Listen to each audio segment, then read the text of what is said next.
저는 개인적으로 어버이 주일이 오면 늘 마음에 부담이 있었습니다. 세 가지 이유 때문이었습니다. 하나는 동일한 주제를 가지고 매년 설교하다 보니까 미천이 떨어져 가지고 힘들었습니다. 새로운 내용을 찾는 것이 그리 쉬운 일이 아니었습니다. 그런데 그것은 사소한 이유이고 더 큰 다른 이유가 있었습니다. 효도하라고 설교하면 하나님이 저에게 야, 너나 잘해 이러실 것 같았습니다. 또 하나의 이유는 제가 모시고 있는 어머님이 항상 제 설교를 들으신다는 것이었습니다. 그런데 이제는 양가 부모님이 모두 돌아가셨습니다. 제가 모시고 살았던 어머님은 3, 4년 전 97세로 천국에 가셨습니다. 이제 공경할 부모가 한 분도 없다는 것이 마음이 아픕니다. 하나님이 제게 목회의 복을 주셨습니다. 그런데 목회의 복을 주신 가장 큰 이유가 무엇일까를 생각해 보았는데요, 어머니를 모신 것 때문에 복을 주셨다라고 생각이 듭니다. 저는 9남매 중에 8번째입니다. 어머니는 우리 집밖에 몰랐습니다. 가끔 다른 자식 집에 며칠만이라도 쉬었다 오시면 숨통이 트일 텐데 한 번도 우리 집을 벗어난 적이 없습니다.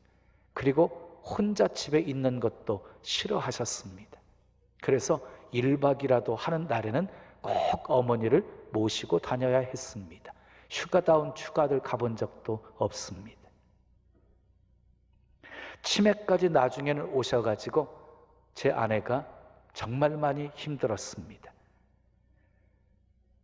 병점 채풀 4층 사택에서 살고 있을 때였습니다.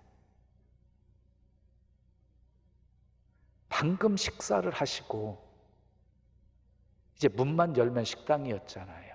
주방이었잖아요. 교회 식당이었잖아요. 집사님들이 권사님 식사하셨어요? 라고 물으면 며느리가 밥 안 줘서 못 먹었어 이렇게 말씀하시는 거예요. 아주 못된 며느리 만드셨어요. 가끔은 칼 가지고요 며느리 죽인다고까지. 그러니까 이게 치매의 이상 증상이었어요. 몰랐어요. 그게 치매인 줄. 나중에 알았어요. 그래서 저희 아내가요 너무 힘드니까 막 우리 큰형님한테 전화해가지고 제발 어머니 좀 모시고 가라고 막 이렇게 한 적도 있어요. 근데 그리고 나서 얼마 후 제 아내가 제게 이렇게 말하는 거예요. 어머니를 우리 가정의 축복의 통로라고 생각하며 모시겠다고. 얼마나 감사하던지요. 그 후로부터 어머니를 모시고 사는 것이 그리 어렵지 않았습니다. 축복의 통로라고 생각하면서 모셨기 때문입니다. 정말 어머니는 우리 가정의 축복의 통로였습니다. 이제 안 계시니까 그립습니다. 모세가 받은 10계명은 둘로 나눌 수 있어요. 먼저 이 대신계명입니다. 하나님과의 관계 속에서 지켜야 될 계명이에요. 나 외에 다른 신을 두지 말라, 우상 숭배하지 말라, 하나님의 이름을 망령되이 일컫지 말라, 안식일을 거룩하게 지켜라. 이 대신계명입니다. 그 다음에 다른 하나는 대인계명이에요. 사람과 사람 사이에서 지켜야 될 계명이에요. 그런데 그 사람과 사람 사이의 대인계명의 첫 번째 계명이 제5계명, 내 부모를 공경하라입니다.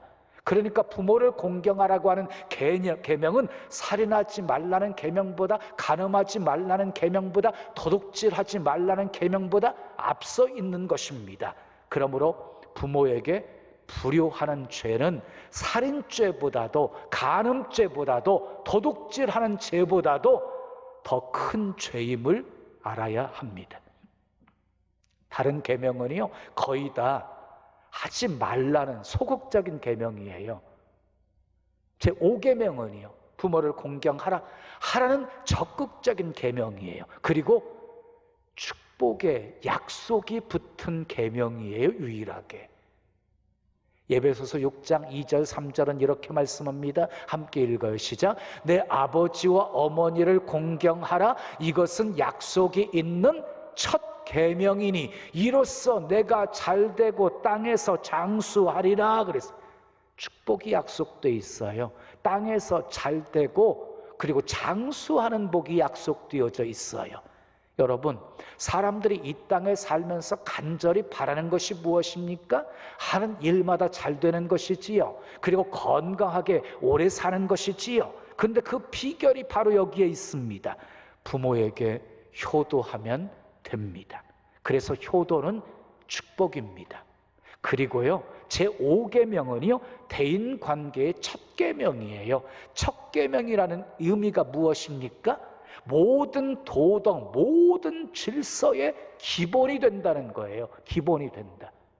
그러니까 부모 공경도 제대로 못하는 사람이 어떻게 사회생활 똑바로 할 수 있겠느냐는 거예요.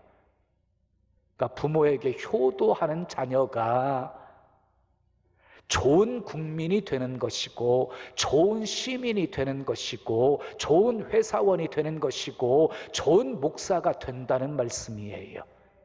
오늘 본문은 여러분들이 잘 아는 내용입니다. 아브라함이 100세에 이삭을 낳았습니다. 얼마나 좋았을까요? 정말 눈에 넣어도 아프지 않을 정도였을 것입니다. 그런데 세월이 꽤 흘렀습니다. 아브라함이 이제 120세 가까이 되었던 것 같아요. 그러면은 이제 이삭은요 거의 20살 가까이 된 청소년이었어요. 아브라함이 듬직하게 자란 이삭의 모습을 보면서 얼마나 흐뭇해했을까요? 그런데 어느 날 하나님이 아브라함을 부르시는 거예요. 그리고 아주 황당한 명령을 내리십니다. 그 독자 아들 이삭을 모리아산에 번제로 바치라는 것이었어요. 근데 더 놀라운 것은 그 황당한 명령에 아브라함이 순종하고 있다는 거예요. 다음 날 아침 일찍 일어나 출발합니다. 3일 길을 걸었습니다. 모리아산에 도착을 합니다. 그리고 이삭을 제단에 결박해서 놓습니다. 그리고 칼을 뽑아서 번제로 죽이려고 하는 순간 하나님이 사자를 보내셔서 급히 제지하십니다. 12절 말씀 함께 읽어요. 시작. 사자가 이르시되 그 아이에게 내 손을 대지 말라. 그에게 아무 일도 하지 말라. 내가 내 아들 내 독자까지도 내게 아끼지 아니하였으니 내가 이제야 내가 하나님을 경외하는 줄을 아노라. 하나님이 아브라함을 시험하신 거였거든요. 근데 이 아브라함은요 그 하나님의 시험에 당당하게 합격을 한 것입니다. 그래서 우리는 이 본문을 주로 아브라함의 신앙과 순종 여기에 초점을 맞춰가지고 설교를 하는 본문이에요. 그런데 오늘은요 조금 다른 관점에서 본문을 생각해 보겠습니다. 자, 여기서 아브라함의 신앙도 대단하지만 이삭의 신앙도 대단했음을 놓치시면 안 돼요. 여러분 생각해 보세요. 아브라함은 120세 정도가 되었어요. 그리고 이삭은요 이제 뭐 18세, 19세, 20세 뭐 이렇게 아주 가장 힘이 세었던 청소년 시기였어요. 어떻게 혼자서 이삭을 제단에 들어 올릴 수 있겠습니까? 아마 결정적인 순간에 이 아브라함이 이삭에게 자초지종을 설명을 했을 것입니다. 하나님이 너를 모리아산에 번제로 바치라고 명령하셨다. 그 명령에 순종해야 하지 않겠느냐? 그런데 하나님이 너를 다시 살리실 것을 나는 믿는다. 이렇게 말했을 것이라고 짐작할 수 있는 말씀이 있어요. 히브리서 11장 17절 18절 함께 읽어요. 시작. 아브라함은 시험을 받을 때에 믿음으로 이삭을 드렸으니 그는 약속들을 받은 자로 돼 그 외아들을 드렸느니라. 아브라함은 약속을 받은 사람이잖아요. 그런데도 외아들을 드렸다는 거예요. 그 다음 읽어요. 시작. 그에게 이미 말씀하시기를, 하나님이 아브라함에게 이미 말씀하셨다는 거예요. 뭐예요? 내 자손이라 칭할 자는 이삭으로 말미암으리라 하셨으니, 그가 하나님이 능히 이삭을 죽은 자 가운데서 다시 살리실 줄로 생각한지라 그랬어요. 아브라함에게는 분명한 믿음이 있었어요. 하나님의 명령에 순종해서 이삭을 모리아산에서 번제 제물로 바치면 결국 이제 죽여서 드리는 거잖아요. 그러면 하나님이 다시 살리실 것을 믿었어요. 왜냐? 하나님이 이미 약속하셨잖아요. 이삭으로 말미암아서 내 씨로 말미암아 천하 만민이 복을 받게 하시겠다고 하신 약속을 우리 주님이 주셨기 때문이었어요. 번제로 바쳐서 이삭이 죽음으로 끝나버린다고 한다면 그 하나님의 약속이 이루어질 수가 없잖아요. 그래서 하나님은 그 약속을 이루시기 위해서 이삭을 다시 살려주실 것이다, 이 믿음이 있었기에 번제 제물로 바치려고 하는 순종이 가능했던 것이에요.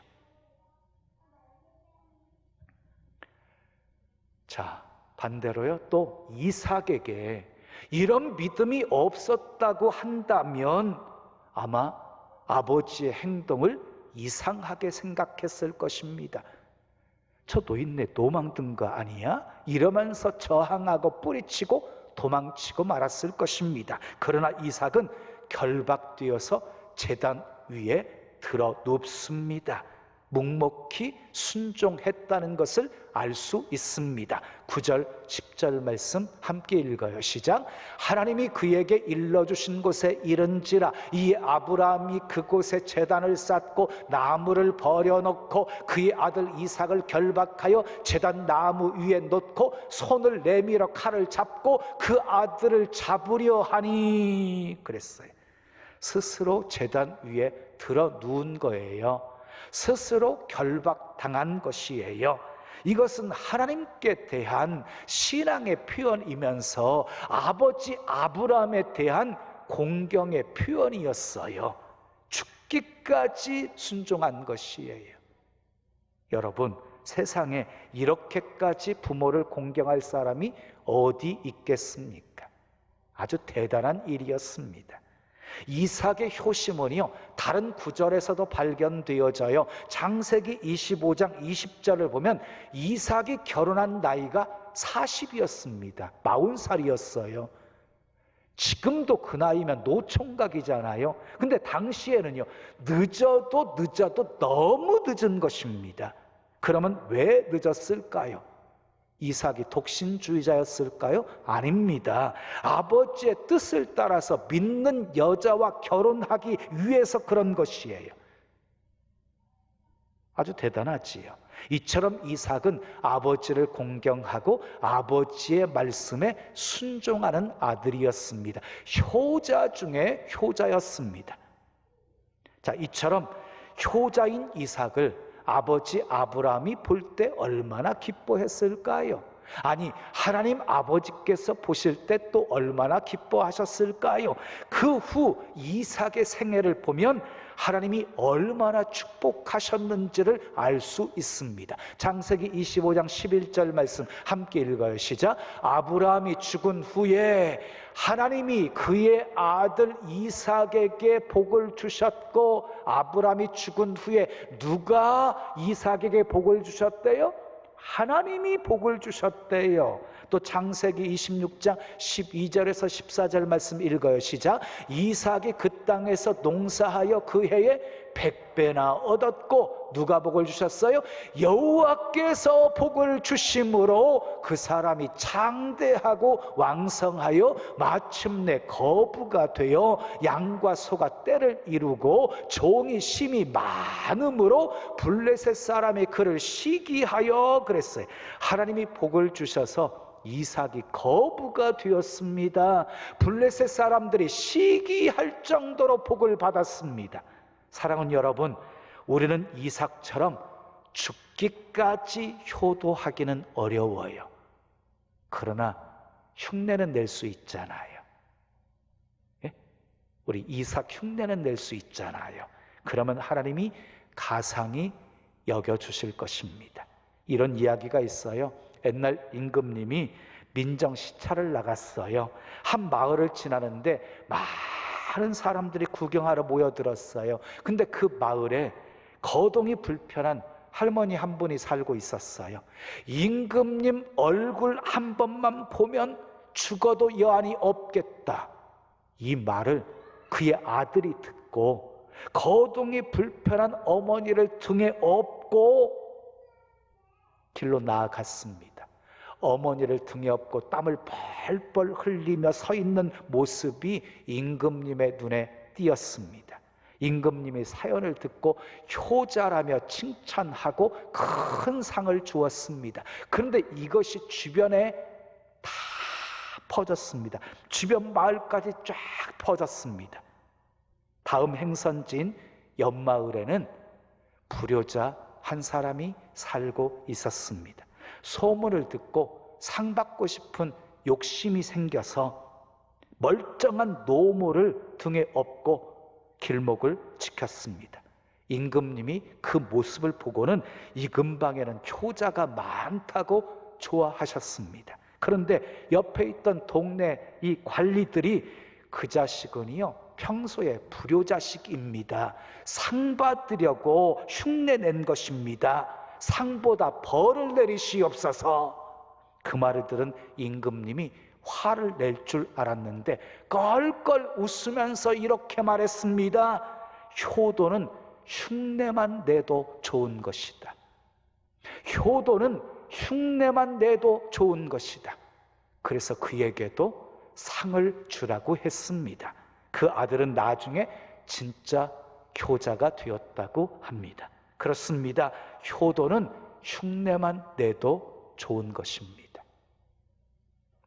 하나님이 우리에게 요구하시는 인간의 도리 중에 가장 큰 것이 바로 부모 공경입니다. 부모 공경. 10계명 중에서 부모 공경은 5번째 계명이지만 인간 사회 속에서는 첫 계명입니다. 첫 계명. 그러니까 10계명 중에서 또 유일하게 축복의 약속이 붙어있는 계명입니다. 부모 공경이 얼마나 소중했는지 부모 공경하는 사람에게는 복을 주겠다고 인센티브를 약속하신 겁니다.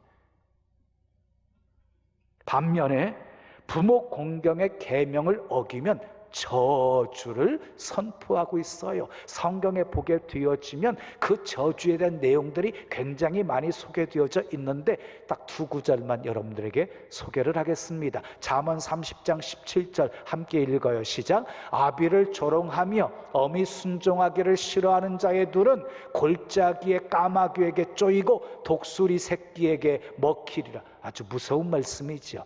아비를 조롱하고 순종하기를 싫어하는 자식의 눈은 골짜기 까마귀에게 쪼이고 독수리 새끼에게 먹힐 것이래요. 또 출애굽기 21장 15절 말씀 읽어요. 시작. 자기 아버지나 어머니를 치는 자는 반드시 죽일지니라. 이게 무슨 말이에요?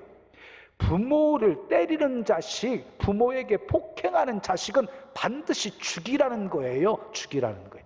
물론 율법입니다. 그래서 지금은요 부모 때리는 자식 죽이지 않습니다. 그러나 그 정신만큼은 지금도 마찬가지입니다. 부모를 때리는 자식이 어디 자식입니까? 죽어 마땅한 자식이지. 사랑하는 여러분, 복 받기를 원하십니까? 제일 좋은 길이 있습니다. 로또 복권 사는 것보다 더 좋은 길이 있습니다. 세상 백을 동원하는 것보다 더 좋은 길이 있습니다. 그것은 효도하는 것입니다. 여러분, 사람은 다 이기적이에요. 받는 것은 좋아하면서 주는 것은 잘 못해요. 소크라테스가 이런 말을 했어요. 당신이 자식들에게 받고 싶은 대로, 당신이 자식들에게 받고 싶은 대로 당신의 부모에게 하시오. 예수님이 말씀하신 황금률 같습니다. 마태복음 7장 12절에 그러므로 무엇이든지 남에게 대접을 받고자 하는 대로 너희도 남을 대접하라 하고 말씀하셨어요. 우리는 자식에게 효도를 받고 싶어 하면서도 부모에게 소홀히 하는 경우가 있지 않습니까? 모순입니다. 우리 옛말에 이런 말이 있습니다. 부모가 온효자이면 자식은 반효자이다. 부모가 온효자이면 자식은 반효자이다. 이 말이 무슨 말입니까? 부모가 잘하면 자식은 반이라도 한다, 이 말입니다. 흔히 부모님들이 자식 듣는 데서 하는 말이 있습니다. 나는 자식 덕 안 바란다. 너희들만 잘 살면 된다. 내가 양로원에 가면 갔지 너희들 신세는 안 진다. 이것은 잘못된 교육입니다. 효도를 하라고 가르쳐도 할까 말까 한데 왜 그런 말을 하시는 것입니까? 효도는 꼭 해야 한다고 가르쳐야 합니다. 강요를 해서라도 효도를 받으셔야 합니다. 그래야 자식들이 땅에서 잘되고 장수할 수 있기 때문입니다. 하나님은 약속하신 대로 주 안에서 부모에게 순종하고 공경하는 자식들에게 반드시 축복하시는 분이십니다. 그러므로 부모는 축복의 통로입니다. 다시 강조드려요. 부모는 축복의 통로입니다. 그런데 부모와 담을 쌓고 사는 자식들이 있습니다. 어리석은 일입니다. 바보 같은 일입니다. 부모에게 상처받았다고 담 쌓고 사는 것입니다. 여러분, 성장하면서 부모에게 상처받지 않고 자란 사람 있습니까? 작건 크건 상처받고 살아요. 왜냐? 부모는 결코 자식에게 상처를 주고 싶어서 한 행동이 아니에요. 사랑했기 때문에 한 행동이었는데 그것이 자식들에게는 큰 상처로 남아있는 것뿐이에요. 여러분, 부모님도 실수할 수 있습니다. 잘못할 수 있습니다. 노아도 실수했습니다. 아브람도 실수했습니다. 다윗도 실수했습니다. 이제 용서해 주셔야 합니다. 여러분이 성장하는 동안 부모님이 얼마나 오래 참아주셨습니까? 여러분들이 성장하는 동안 이 부모님이 얼마나 많이 용서해 주셨습니까? 이제 여러분이 하십시오. 부모님이 살면 얼마나 사시겠습니까? 돌아가신 후 땅을 치면서 후회하지 마시고 용서하십시오. 여러분의 부모님은 기다려주지를 않습니다. 때를 놓치고 후회하지 마시고, 혹시 믿지 않는 부모님이 계시면 꼭 예수 믿고 천국 가실 수 있도록 인도하셔야 됩니다. 그것만큼 큰 효도가 없습니다. 이제 효도할 만하니까 돌아가셨다고 영정 앞에서 눈물 흘리지 마시고 살아 계시는 동안 한 번 더 찾아뵙고 맛있는 것도 사드리고 용돈도 드리고 이쁜 옷도 사드리십시오. 그런데 저도 해봤지만은요, 부모님이 가장 좋아하는 선물이 무엇인 줄 아십니까? 돈입니다. 돈 받으실 때 제일 좋아하십니다. 우리 어머니도 그랬어요. 그럼 돈 받은 것까지 뭐 하느냐? 헌금하시는 거예요.